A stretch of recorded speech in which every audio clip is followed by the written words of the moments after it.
समय पहले ना म्यूचुअल फंड एसआईपी को एक नवरत्न की तरह माना जाता था और काफी लोग, जिससे आप बात करोगे ना कि देखो भैया पैसा इन्वेस्ट करना है, पैसे लगाना है, तो काफी लोग बोलते थे 10 में से 8 लोग कि सर मुझे म्यूचुअल फंड एसआईपी में पैसा लगाना है क्योंकि लॉन्ग टर्म में बहुत अच्छे पैसे बनते हैं। लेकिन जब कुछ डेटा आपके सामने आता है और बाजार की हलचल खराब रहती है ना, तो 10 में से 9 लोग मना करते हैं कि भाई साहब मुझे अब मेरी हिम्मत नहीं रह गई, अब मैं नहीं कर पाऊंगा, अब एसआईपी मेरे बस की बात नहीं है। और खासकर इस समय मार्केट लगातार वही दर्शन लगातार करवा रहा है और एक जो डेटा आया है ना, वो डेटा थोड़ा सा विचलित करने वाला डेटा है। देखो यार, है ना, हर वीडियो में मैं इतना वो नहीं बोलता कि देखो टेंशन वाली बात है, लेकिन जो डेटा आज आया है ना, उस डेटा को लेके जरूर टेंशन वाली बात है। और उस डेटा में काफी लोग एसआईपी बंद कर रहे हैं, मैक्सिमम लोग एसआईपी बंद कर रहे हैं। उसके बारे में बात करेंगे क्योंकि जो एसआईपी का इनफ्लो है ना भाई, 10,000 करोड़ इनफ्लोस कम हो गया। सोचो, association of mutual fund India की साइट से है 10,000 करोड़ होना, मतलब समझ रहे हो कि 10 में से अगर देखा जाए 2 या 3 बंदा ऐसा है बंद कर रहा है। हिम्मत नहीं बची, अब टूट चुके हैं अपन।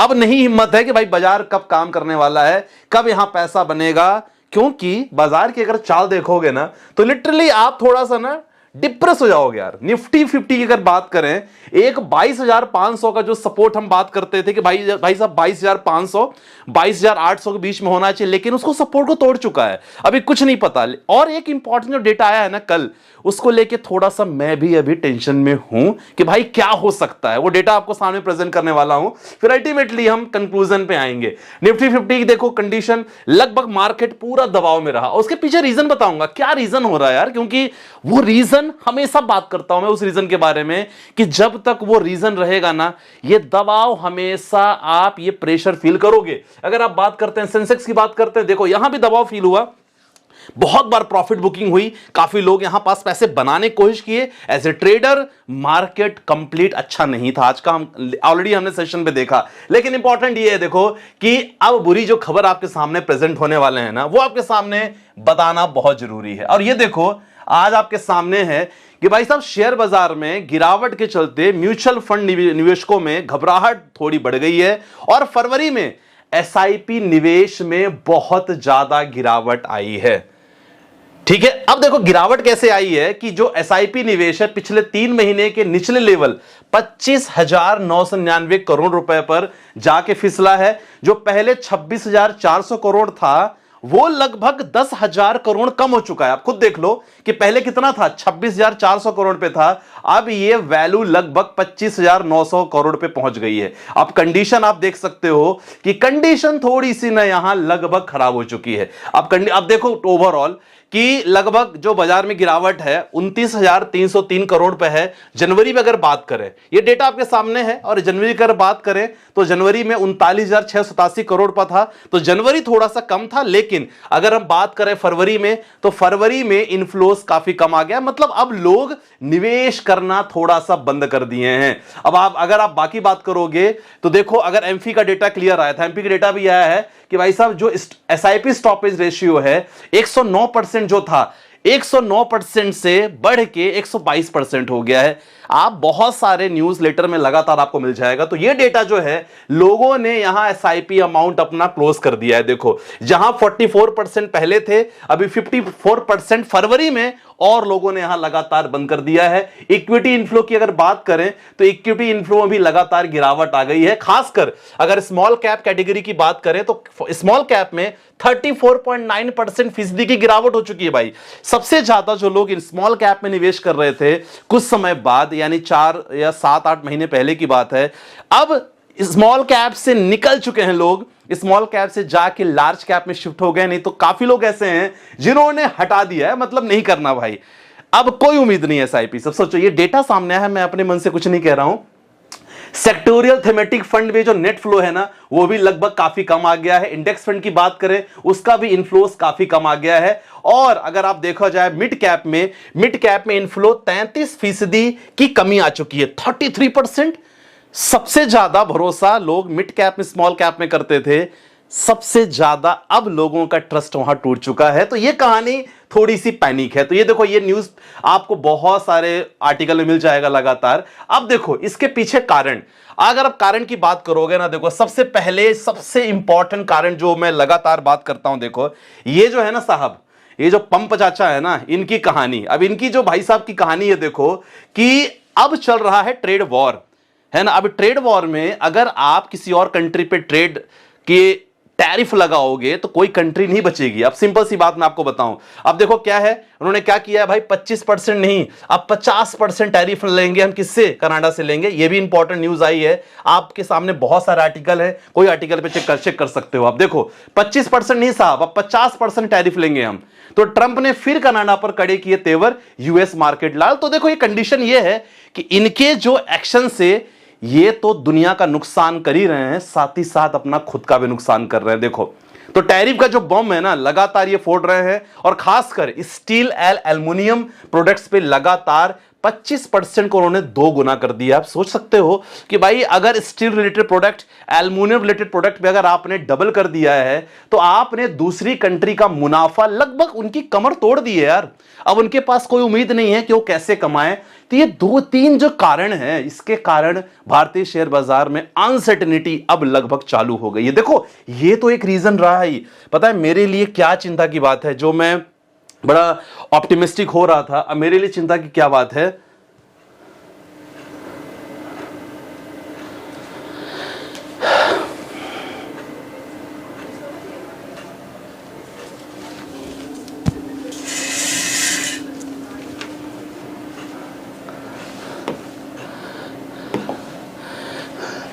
अब देखो ये सब होने के बाद जो मेरे लिए सबसे ज्यादा चिंता का विषय था ना, कि देखो एक चीज हमारा साथ दे रही है, वो है एफआईआईएस की लगातार वापसी। लेकिन एफआईआईएस का डेटा आ गया यार, वो डेटा को लेके ना, अब जब वो डेटा आया है, थोड़ा सा ना, मैं सच बताऊं, क्योंकि सारी फीलिंग आपके साथ शेयर होती है, ऐसा कुछ भी नहीं है, थोड़ा सा मैं भी डर गया हूं कि यार ये शेयर बाजार का आने वाले 1 साल में, आने वाले 6 महीने में क्या हो सकता है। देखो वी वर वेरी हैप्पी कि चलो ठीक है यार, जैसे जैसे समय बढ़ रहा है एटलीस्ट हमें एफआईआईएस का नंबर कम हो रहा है। और आप मानो न मानो, बहुत हद तक एफआईआईएस पे हम बहुत सारा डिपेंडेंट है।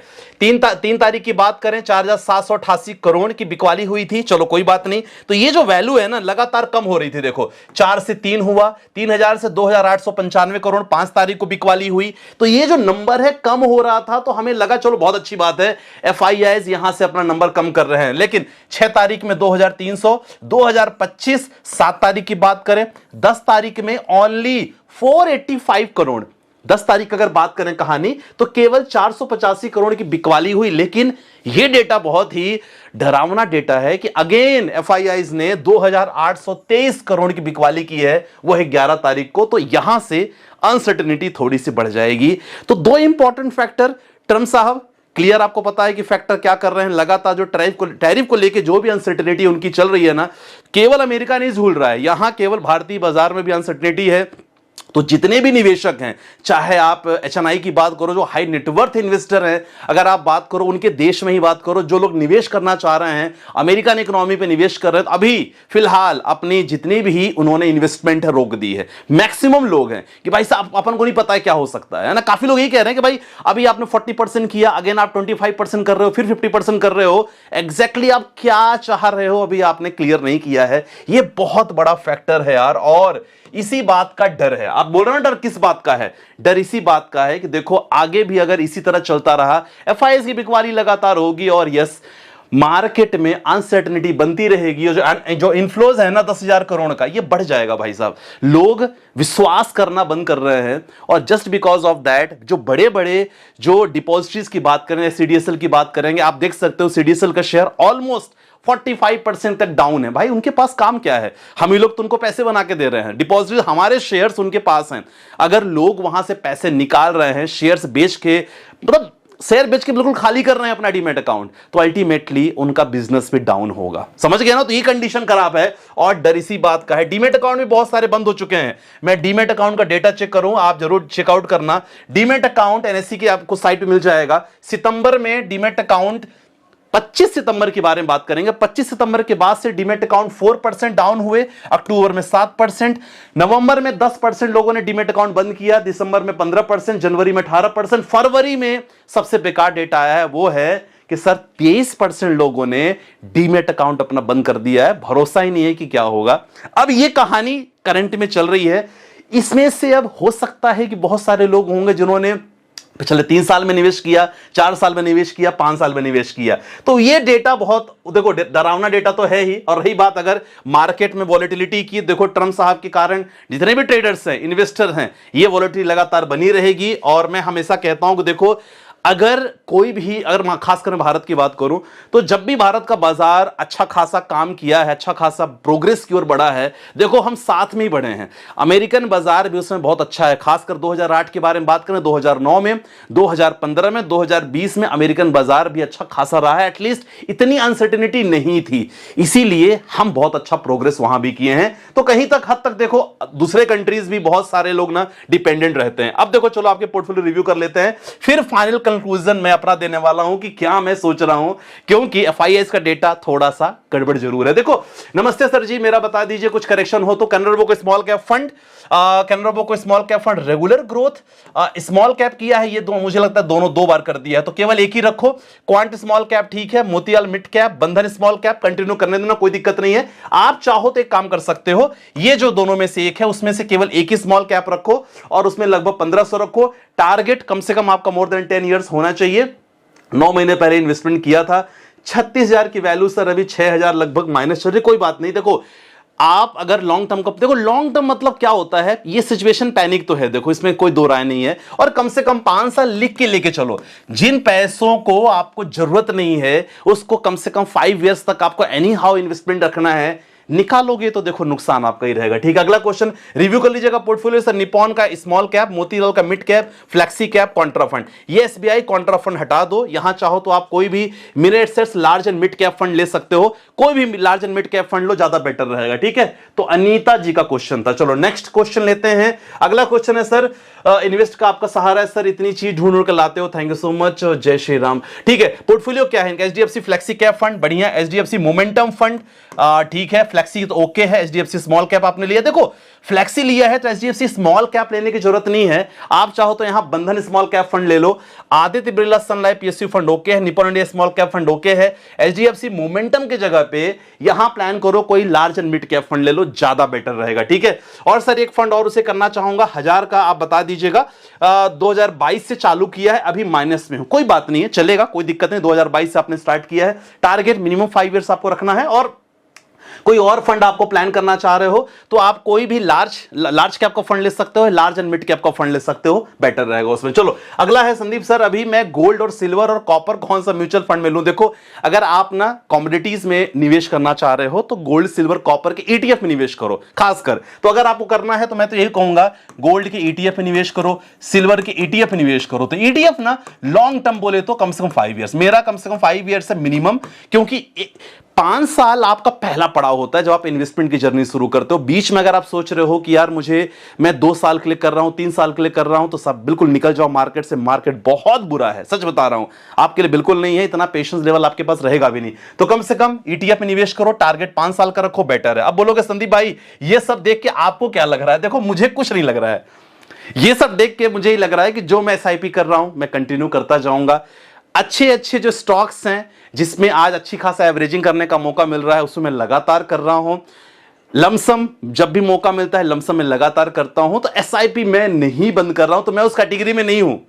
आप उस कैटेगरी में हो कि नहीं हो कमेंट सेक्शन में जरूर बताना, क्योंकि ये चीजें 2008, 2012, 15, 18, 2022, 20 की बात करें, अगर ये सब गिरावट अगर किसी को तोड़ नहीं पाई तो ये गिरावट भी कुछ समय के लिए है, मैं समझ सकता हूं, पैनिक सिचुएशन है, लेकिन बहुत दिन तक नहीं रहेगा। बस यही कहूंगा। बाकी अगर कुछ भी डाउट हो कमेंट सेक्शन में मेंशन करना। एंड टेंशन नहीं लेना भाई साहब, जो भी चल रहा है टेम्परेरी है, लॉन्ग टर्म के लिए आप लगातार इन्वेस्टेड रहो, मिनिमम 5 इयर्स का टारगेट जरूर रखना। बेहतर स्टूडियो के साथ बाबा, टेक केयर, जय हिंद।